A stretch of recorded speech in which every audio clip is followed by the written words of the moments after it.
जम्मू कश्मीर के पहलगाम में मंगलवार 22 अप्रैल को जो आतंकवादी हमला हुआ वो बहुत घातक था और उसका परिणाम निहायत दर्दनाक। गोलियों की आवाज़, चीख पुकार और दहशत, ये सब देखने के बाद पूरा देश आक्रोश में है। आतंकवादियों के खिलाफ कड़ी से कड़ी कार्रवाई की मांग कर रहा है। वाकई में आतंकवादियों की ऐसी कायराना हरकत को देख खून खौलता है कि आखिर कोई इतना क्रूर कैसे हो सकता है। मगर विपक्ष का एक सबसे बड़ा नेता है जो आतंकवादी के खिलाफ कार्रवाई की जगह उसे सुनने में विश्वास रखता है, एक तरह से कथित तौर पर आतंकवाद को समर्थन देने में विश्वास रखता है।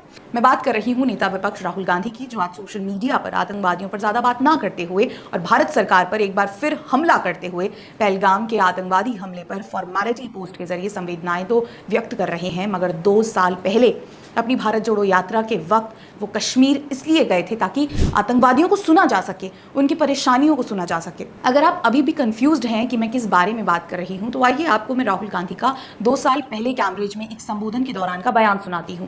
वो कुछ अपने कश्मीर दौरे के दौरान आतंकवादी से मिलने का एक किस्सा सुना रहे थे। बता रहे हैं कि जब कश्मीर में उनका सामना आतंकी से हुआ तो क्या हुआ। So the guy says, "Call me." I say, "Come." So he comes. So he comes, starts walking next to me. And he says, "Mr. Gandhi, you've come here to listen to us." So I'm like, "Yes."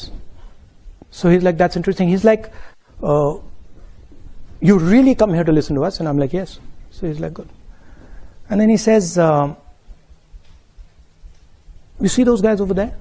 And we're walking. And he says, "You see those guys over there?" And I'm like, "Yes." "Who?" He's like, "Those boys over there." And I'm like, "Yeah." He's like, "The militants." Right? Now, militants should normally kill me. In that environment, militants should kill me. And he says, "They're there. And they're looking at you." So I look at them, and they give me this sort of, I'm serious, they give me this sort of look. And I'm like, okay, I'm now in trouble, right? Because this guy's just told me this. They give me this look, and I give them this look back. And then we carry on, nothing happens. Rahul Gandhi ने बताया कि भारत जोड़ो यात्रा के दौरान एक शख्स ने उन्हें बोला कि मुझे बात करनी है, मगर सुरक्षाकर्मी ने ऐसा करने से मना किया। राहुल गांधी ने कहा फिर भी उन्होंने उसे बुलाया और वो शख्स उनके पास आया। शख्स ने उनसे पूछा कि क्या आप वास्तव में हमारी समस्या सुनने आए हैं। राहुल गांधी हाँ कहते हैं। फिर वो शख्स उन्हें कहता है कि वहां देखिए।